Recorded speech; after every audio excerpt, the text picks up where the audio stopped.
What's up, you beautiful people? It's Harrison here, coming to you from the beautiful Boulder, Colorado on this lovely snowy Thursday afternoon. Today I'm going to be talking about flashbacks after narcissistic abuse. I just recently got this comment from Wasifa Raja, hope I pronounced that right, that says, "Today I was having flashbacks. It was really uncanny. Could it be that the narcissist was thinking about me and I was telepathically receiving his memories? LOL." To answer that question, yes, the narcissist is thinking about you. The narcissist is practically always thinking about you. The narcissist has a sick and sadistic obsession with you.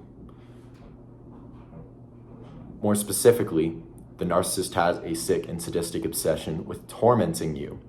And they will continue to torment you long after you go no contact and block them. I know the narcissist definitely tormented me for a long time after I went no contact. But I think that there's sort of a misrepresentation of trauma and flashbacks in the media that kept me in denial for a long time. The way that trauma and flashbacks are portrayed in the media is always a war veteran who is sitting alone and suddenly he's back in Vietnam and he sees everything around him and it's all very clear and he just sort of zones out. The misconception about flashbacks that kept me in denial for so long is the blurry nature of them. It's really confusing because not only are flashbacks very vivid and very painful, but they're also very blurry and confusing.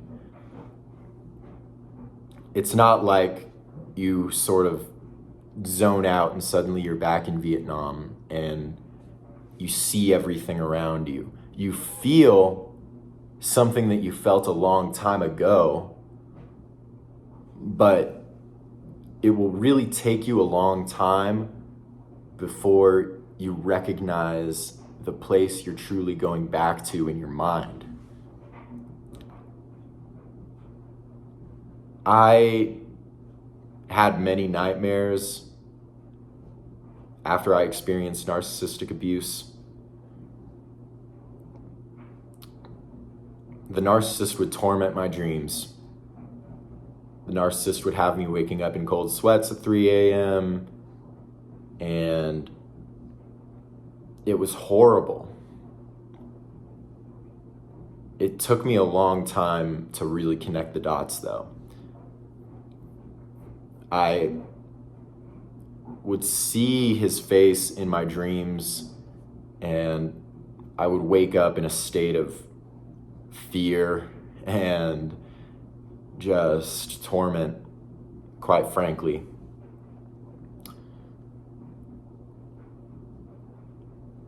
When flashbacks hit, you begin to see brief fragments of the pain that you once felt in the midst of the abuse. And the images are going to be very unclear to you. That's why it's absolutely necessary that you talk to a certified mental health professional about what you're experiencing. It took a lot of therapy for me to figure out what I was truly experiencing and that, yes, I was experiencing symptoms of PTSD. I, like many people, thought that PTSD was something that only war veterans experienced or survivors of natural disaster experienced, but once I was able to describe what I was feeling,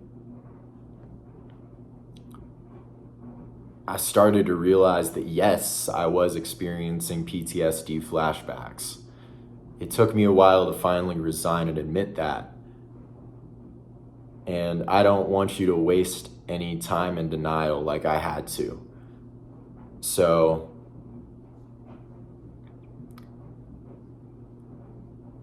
always remain cognizant of where you're going in your mind when that fear sets in out of nowhere.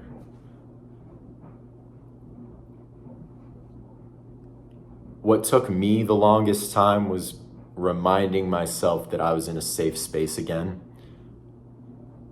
Reminding myself that, yes, I can trust people. Reminding myself that I can trust myself. That was the most difficult part of my healing journey, because it's extremely easy to slip back into that paranoid and deceitful state that the narcissist puts you in. The narcissist will leave an impression on you that is very hard to shake. So if you notice a flashback coming, don't blame yourself for it. That only digs you deeper within the abuse. Acknowledge the fact that yes, you are having a flashback. Yes, you are experiencing trauma. Perhaps you're even experiencing full-fledged PTSD. Once you can accept that, then you can move forward and you'll become more capable of taking yourself out of that place in your mind.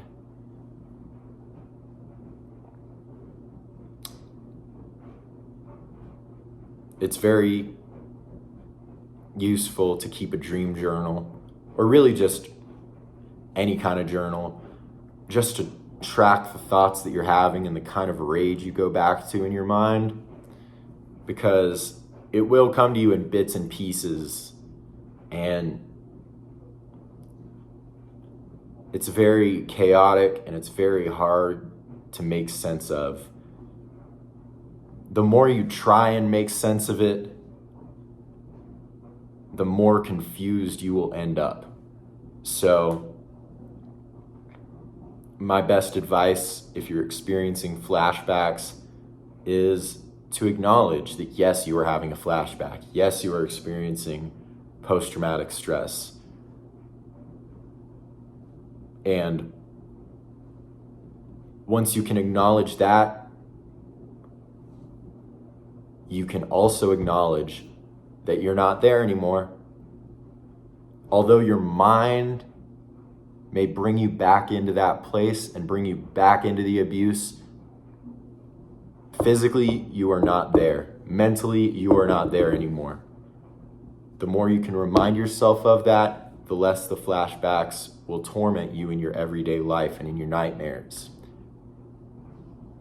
I hope this video was helpful for y'all. Thank you guys for watching. Hope you have a wonderful day. This has been Harrison. Peace.